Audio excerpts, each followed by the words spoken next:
Alhamdulillah, wassalatu wassalamu ala rasulillah wa ala alihi wa ashabihi wa mawalah. La hawla wa la quwwata illa billah. Rabbi syarah li sadri wa yassir li amri wahlul uqdatam min lisani yafqahu qawli. Allahumma ftah alayya futuhal arifin bihikmatika wangshur alayya rahmataka wa dzakirni ma nasitu ya dzal jalali wal ikram. Allahumma anfa'na bima 'allamtana wa 'allimna ma yanfa'una wa zidna ilma. Allahumma inna nas'aluka ilman nafi'a wa rizqan thayyiba wa amalan mutaqabbala. Amin ya rabbal alamin. Jamaah salat maghrib yang dirahmati Allah, langsung saja kita kepada materi pembahasan. Pada pertemuan malam Rabu yang lalu, kita sudah membahas sebagian dari adab bepergian, terutama bagaimana adab kita kepada kendaraan. Kalau di zaman dulu adalah tunggangan, karena yang ada adalah unta, kuda, keledai, ya, dan hewan tunggangan lainnya. Tapi di abad sekarang banyak alat transportasi, paling tidak ada 3, darat, laut, dan udara. Esensinya sama, ya. Di dalam perjalanan dan termasuk juga bagaimana adab dan sikap kita terhadap kendaraan yang kita gunakan, ya. Bagaimana agar perjalanan kita nyaman, perjalanan kita selamat. Maka persiapan-persiapan sebelum kita melakukan perjalanan harus dipersiapkan dengan sebaik-baiknya.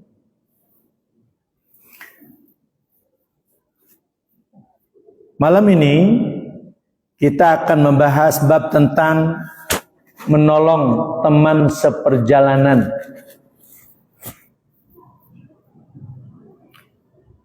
Hadis-hadis mengenai bab ini telah banyak kita sebutkan, dan di antaranya adalah hadis yang berbunyi, wallahu fi aunil abdi makanal abdu fi auni akhihi. Allah akan senantiasa menolong hambanya selama hamba tersebut senantiasa menolong saudaranya. Ini artinya ketika kita berbuat baik, pada dasarnya kita berbuat baik untuk diri kita sendiri. Dalam Al-Quran, in ahsantum ahsantum li anfusikum wa in asa'tum falaha. In ahsantum, jika kalian berbuat baik, ahsantum li anfusikum, pada dasarnya kamu berbuat baik untuk dirimu sendiri. Wa in asa'tum falaha, dan jika kamu berbuat buruk, juga pada dasarnya kamu berbuat buruk untuk dirimu sendiri. Nah ini. Ini senada dengan hadis Rasulullah. Wallahu fi aunil abdi makanal abdu fi auni akhihi. Allah akan senantiasa menolong hambanya selama hamba tersebut senantiasa menolong saudaranya. Kemudian ada hadis yang lain, kullu ma'rufin shadaqah. Setiap kebaikan adalah sedekah.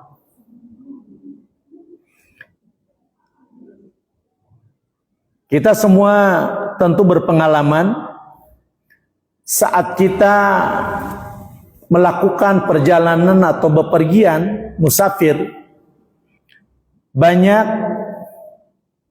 kita temukan saudara-saudara kita ya yang mendapatkan masalah di perjalanan.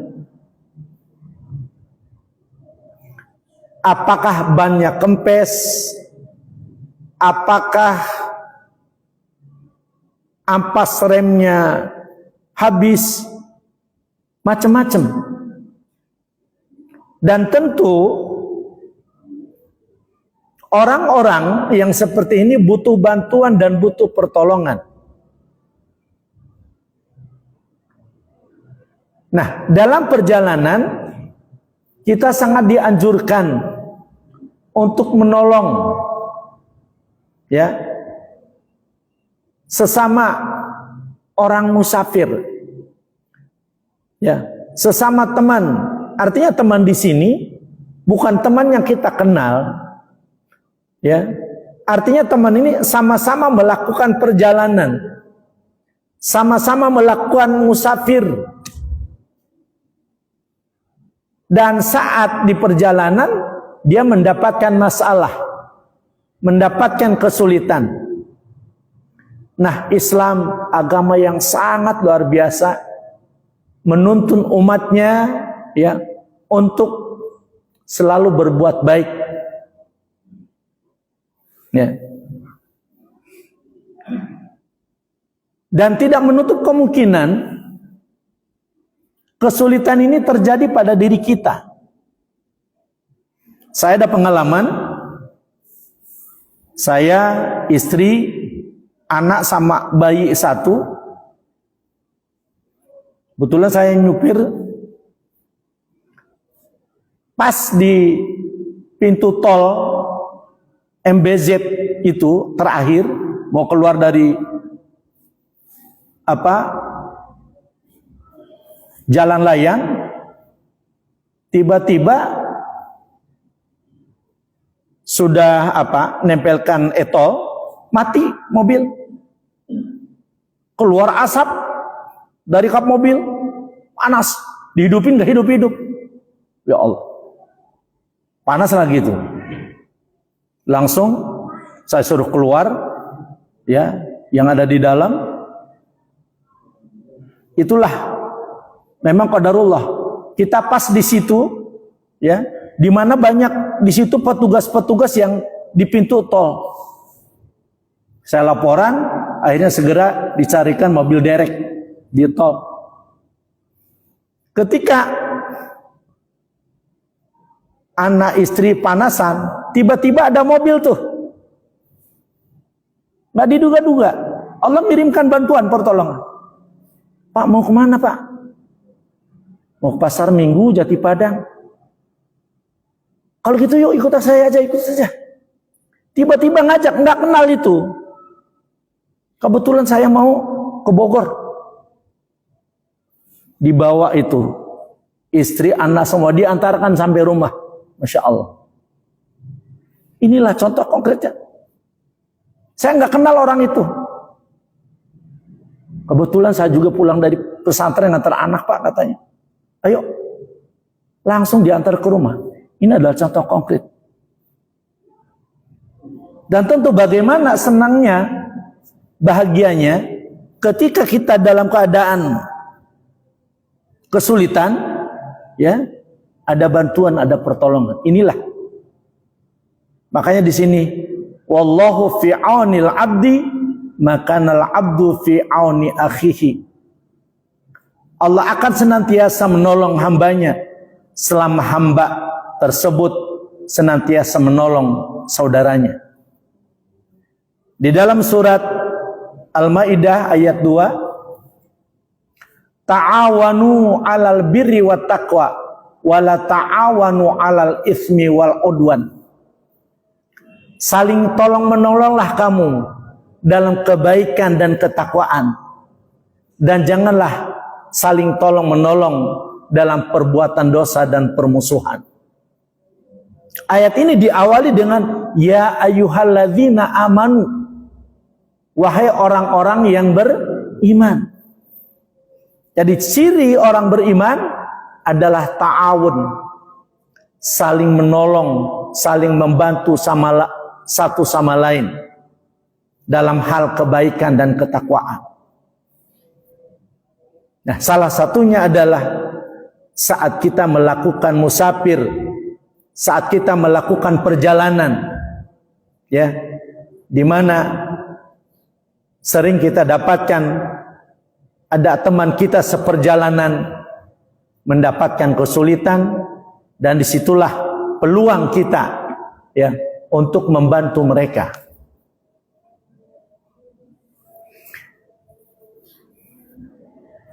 Wa an Abi Sa'id Al-Khudri radhiyallahu anhu qala bainama nahnu fi safarin idh ja'a rajulun ala rahilatin lahu faja'ala yasrifu basarahu yaminan wa shimalan faqala Rasulullah sallallahu alaihi wasallam man kana ma'ahu fadlu dhahrin falya'ud bihi ala man la dhahra lah wa man kana lahu fadlu zadin falya'ud bihi ala man la yazada lah.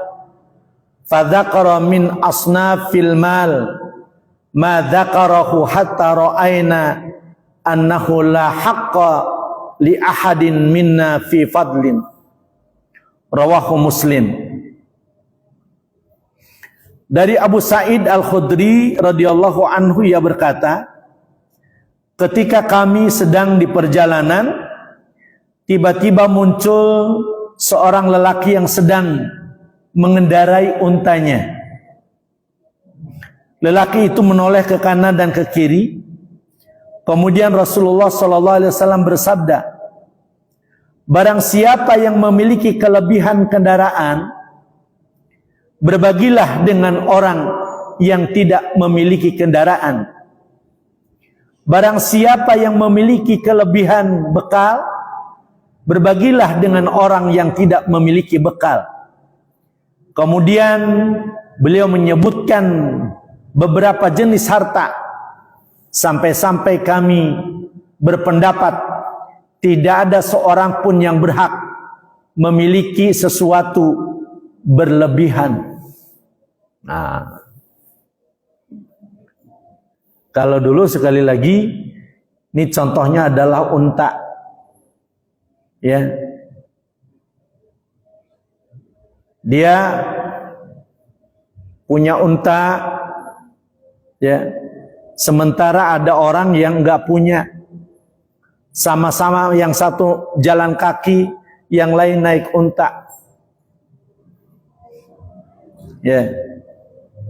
Nah, kata Rasulullah, barang siapa yang memiliki kelebihan kendaraan, berbagilah dengan orang yang tidak memiliki kendaraan. Berbagi ini tidak dimaksudkan ngasih ini aku kasih mobil, tetapi berbagi manfaatnya. Kalau mobil kita kosong, ya, lihat ada orang jalan kayaknya mungkin gak punya ongkos, boleh kita tawarin, Pak mau kemana? Ibu mau kemana? Kalau memang arah perjalanannya sama, bisa kita bantu, bisa kita tolong. Nah, ini kecuali mungkin arah tujuannya berbeda. Tapi alangkah baiknya kalau ada orang seperti itu, ya,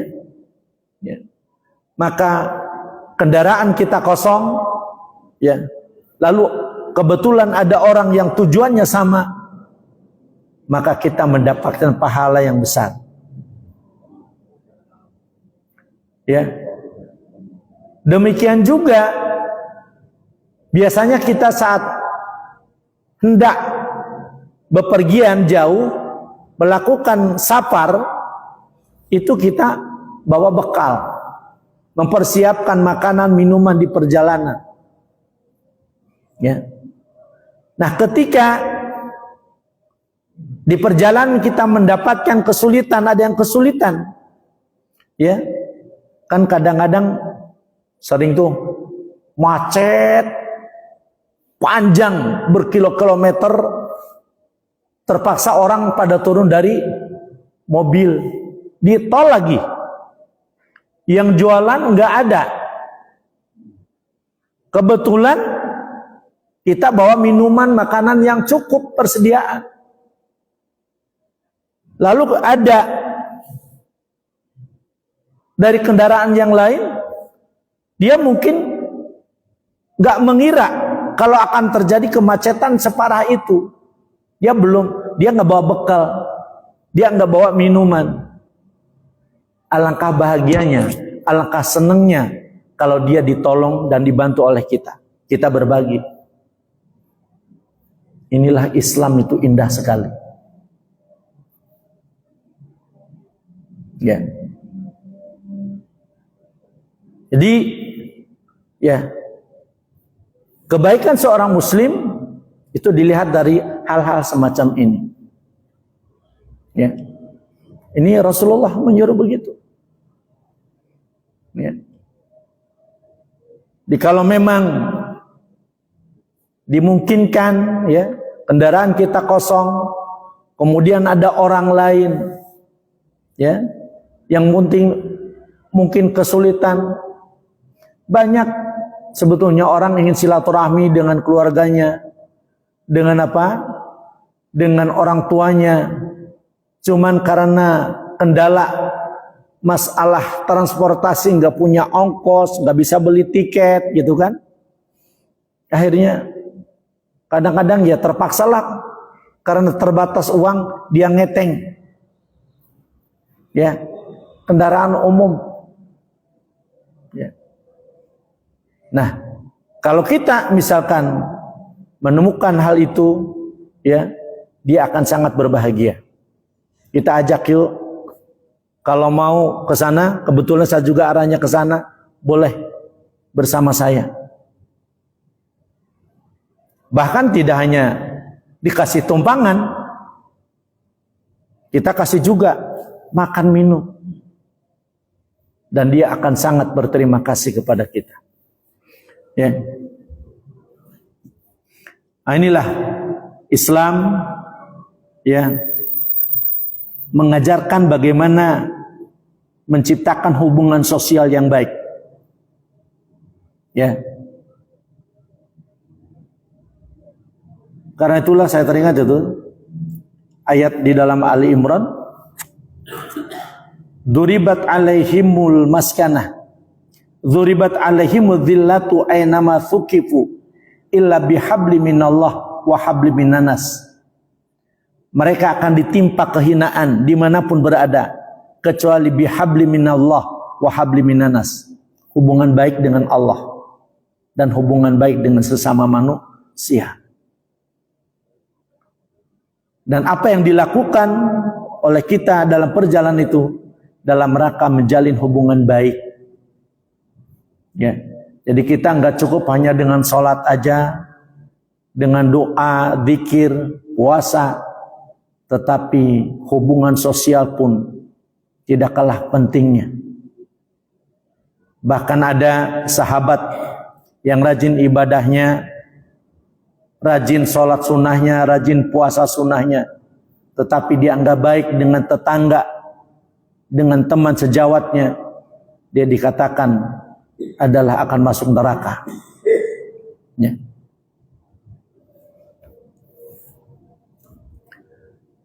Berikutnya,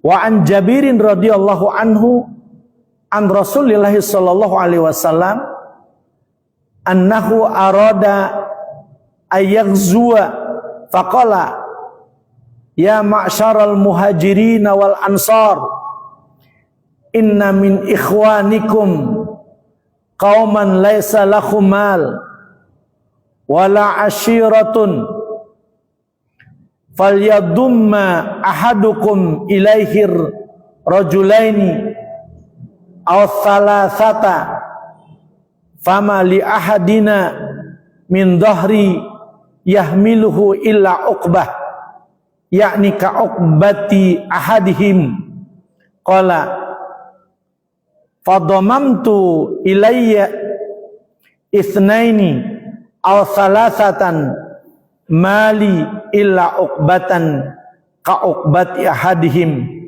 min jamali. Rawahu Abu Dawud. Dari Jabir radhiyallahu anhu dari Rasulullah sallallahu alaihi wasallam ketika beliau ingin pergi berperang, beliau bersabda, wahai sekalian muhajirin dan ansor, di antara saudara kalian ada yang tidak memiliki harta, tidak juga keluarga, maka hendaklah salah seorang kalian membonceng 2 atau 3 orang. Tidak ada seorang pun di antara kami kecuali berkendaraan secara bergantian. Jabir radhiyallahu anhu berkata, aku pun berboncengan dengan 2 atau 3 orang dan mengendari untaku bergantian. Para sahabat adalah contoh dan teladan bagi kita juga. Bagaimana para sahabat Rasul di waktu itu, ya, mereka saling membantu, saling menolong antara kaum Ansor dan kaum Muhajirin. Muhajirin orang-orang yang hijrah dari Mekah ke Madinah. Ketika di Mekah mereka punya harta. Orang yang berkecukupan. Tapi ketika hijrah mereka nggak bawa apa-apa kecuali pakaian yang melekat di badannya. Itu pun bisa pindah dengan perjuangan yang sangat berat. Kenapa? Karena kalau kepergian mereka ketahuan oleh orang-orang kafir Quraisy, maka mereka akan ditangkap, disiksa, bahkan dibunuh. Sampai ke Madinah mereka nggak bawa apa-apa. Ya. Hijrahnya para sahabat, ya, tidak semua mengendarai onta, tapi ada juga yang berjalan. Makanya dulu ketika Allah memberikan kesempatan umroh, ketika saya ke sana, saya langsung nangis. Yang terbayang adalah bagaimana beratnya perjuangan Rasulullah dan para sahabat. Kita membayangkan zaman dulu, gunung batu, pasir, mereka jalan hijrah dari Mekah ke Madinah. Masya Allah, itu perjuangan yang luar biasa. Ya. Nah, disinilah para sahabat, ya, Ansor dan Muhajirin, mereka saling membantu, saling menolong. Bahkan yang punya rumah 2 dikasihkan yang 1 kepada Muhajirin. Yang punya kebun beberapa tempat dikasihkan. Tetapi Masya Allah, memang didikan Rasulullah itu luar biasa. Muhajirin, dia pun gak senang main terima begitu aja. Wah, hebatnya. Bahkan disuruh milih, kau mau rumah yang mana? Mau kebun yang mana? Silahkan, aku kasihkan. karena didikan Rasulullah, sahabat tanya, enggak, saya cukupkan, tolong tunjukkan di mana pasar. Dia tuh enggak seneng dikasih begitu aja. Dia lebih bangga, lebih mulia kalau dia bekerja dengan tangan sendiri, hasil keringat sendiri. Itulah karena didikan Rasulullah.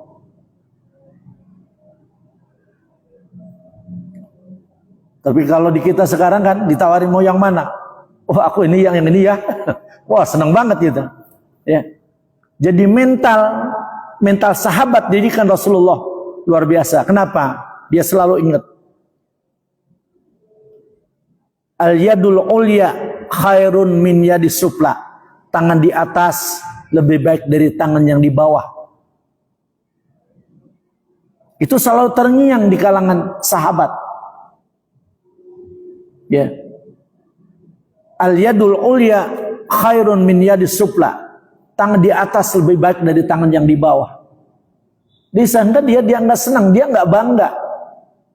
Ditawarin rumah yang mana, kebun yang mana, toko yang mana.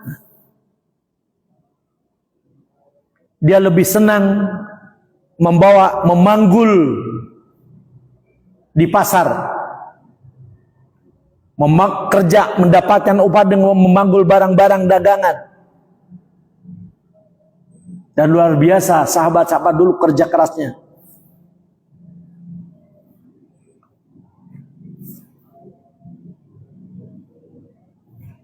Jadi inilah ya didikan Rasulullah Sallallahu Alaihi Wasallam, sehingga generasi sahabat adalah generasi yang terbaik.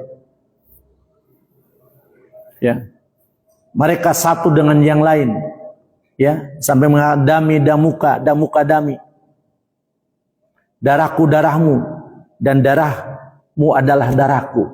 Sampai sedemikian rupa.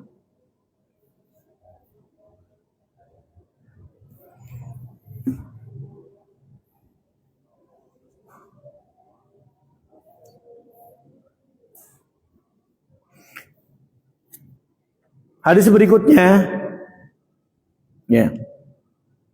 Nah, ini juga nih naik motor misalkan ada yang berjalan. Cuman kalau ngajak Pak Selamat suka nggak mau dibonceng.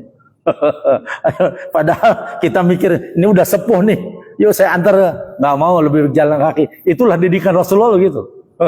saya lebih baik berjalan daripada dibonceng gitu. Iya. Iya.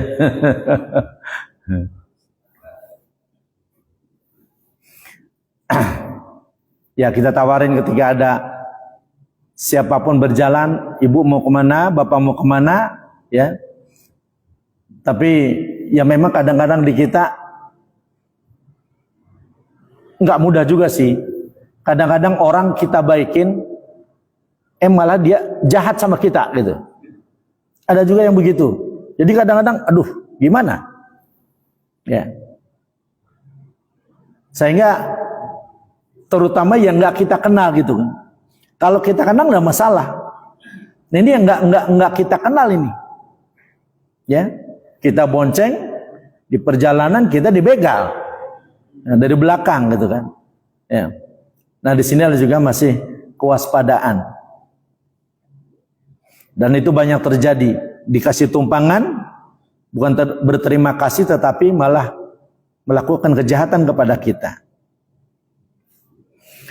Wa anhu, dan dari Jabir, masih dari Jabir, qala, dia berkata, kana Rasulullah sallallahu alaihi wasallam yatakhallafu fil masiri fayurjid dha'ifa wa yurdifu wa yad'u lahu.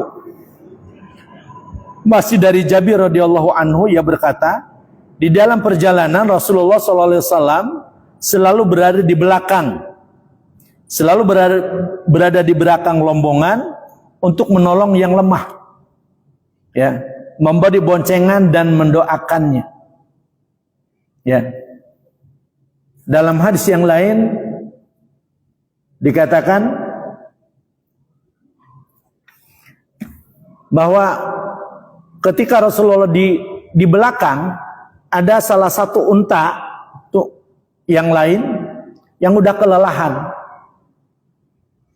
Kemudian Rasulullah memacu untanya agak cepetan. Setelah dekat ditepuk unta itu, didoakan oleh Rasulullah. Kemudian setelah didoakan itu untanya cepat jalannya.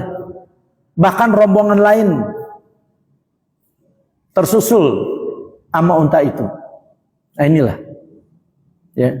Jadi Rasulullah ya paling tidak tadi kita mendoakan ya. Ya mudah-mudahan kalau ada masalah mudahan cepat selesai ya. Kalau mogok mudah-mudahan cepat ada solusi, paling tidak doa.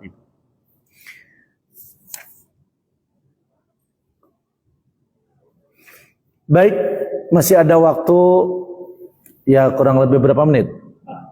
4 menit. Silakan barangkali ada yang mau disampaikan.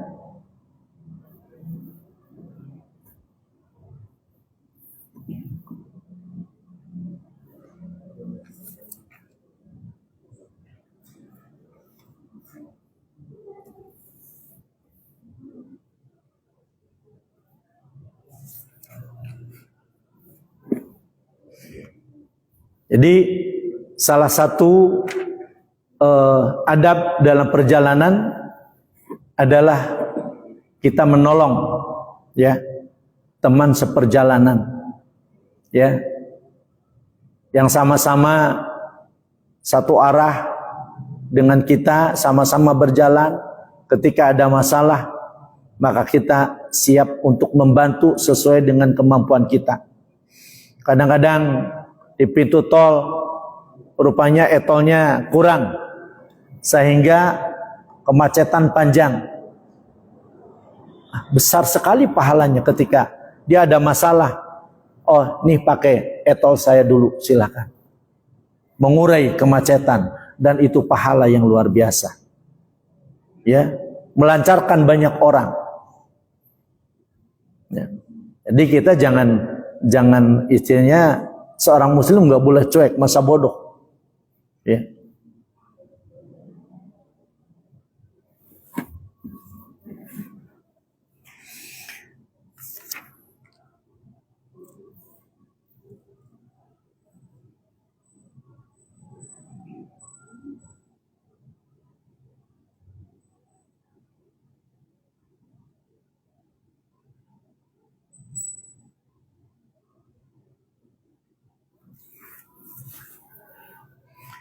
Baik, kalau gitu karena sebentar lagi kita tanggung kalau kita masuk karena udah bab lain lagi, doa naik kendaraan ya.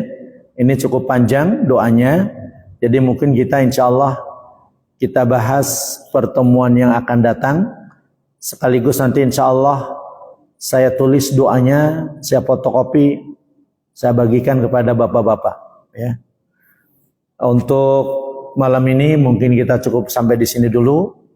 Mudah-mudahan apa yang kita bahas menjadi ilmu yang bermanfaat dan bisa kita amalkan dalam keseharian kita, terutama saat kita melakukan perjalanan ya.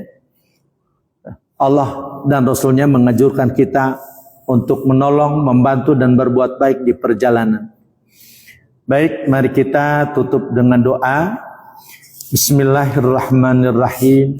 Alhamdulillahirabbil alamin. Hamdan yuwafi ni'amahu wa yukafi'u mazidah. Ya Rabbana lakal hamdu kama yanbaghi li jalali wajhikal karimi wa li 'azimi sultani. Allahumma salli wa sallim ala nabiyyina Muhammadin wa ala alihi wa ashabihi ajma'in wa alaina ma'ahum bi rahmatika ya arhamar rahimin. Allahumma qasim lana min khasyatika ma tahulu bihi bainana wa baina ma'siyatik wa min ta'atika ma tuballighuna bihi jannatak wa minal yaqini ma tuhawwinu alaina masaibad dunya.